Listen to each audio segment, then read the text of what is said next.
Brought to you by Palvi Agrico. पालवी ॲग्रिको, भारताचा पहिला AI तंत्रज्ञानावर आधारित B2B आणि B2C ई-कॉमर्स प्लॅटफॉर्म. शेतीसाठी जे काही लागणार थेट तुमच्या बांधावर पोहोचणार, मोबाईलच्या एका क्लिकवर.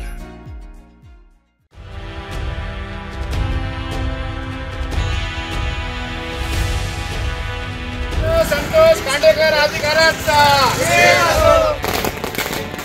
जालना महानगरपालिकेचे आयुक्त संतोष खांडेकर यांना एका कंत्राटदाराकडून 10 लाखांची लाच घेताना रंगेहात पकडले. तक्रारदाराकडून कामाचं बिल पास करण्यासाठी तब्बल 20 लाख रुपयांची त्यांनी लाच मागितली होती. त्यातील अर्धी रक्कम म्हणजे 10 लाख रुपये त्यांच्या शासकीय निवासस्थानी स्वीकारताना त्यांना रंगेहात पकडले. जालना लाचलुचपत प्रतिबंधक विभागानं ही कारवाई केली आहे. दरम्यान या कारवाईनंतर शहरातील कंत्राटदारांनी ACB कार्यालयासमोर फटाके फोडत जल्लोष केलाय. संतोष खांडेकर अधिकाऱ्यांचा. आयुक्त खांडेकर हे कंत्राटदारांचं कोणतंही काम पैशांशिवाय करत नाही असा आरोप वारंवार होत होता. अखेर ACBच्या पथकाने खांडेकर यांना लाच घेताना पकडलं.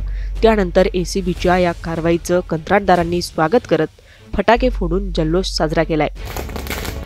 झाडाझडती दरम्यान आयुक्त संतोष खांडेकर यांच्या शासकीय निवासस्थानी 5,20,000 रुपयांची रोकड आणि 6 तोळ्यांचे दागिने याचबरोबर 2 किलो 770 ग्रॅम चांदी आढळली आहे.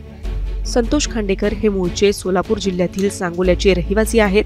MPSC मार्फत क्लास 2 अधिकारी म्हणून ते शासकीय सेवेत रुजू झाले.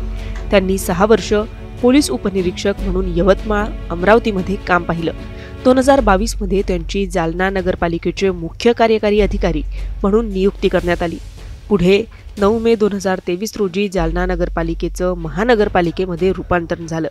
त्यानंतर जालना मनपाचे पहिले आयुक्त म्हणून संतोष खांडेकरांची नियुक्ती करण्यात आली.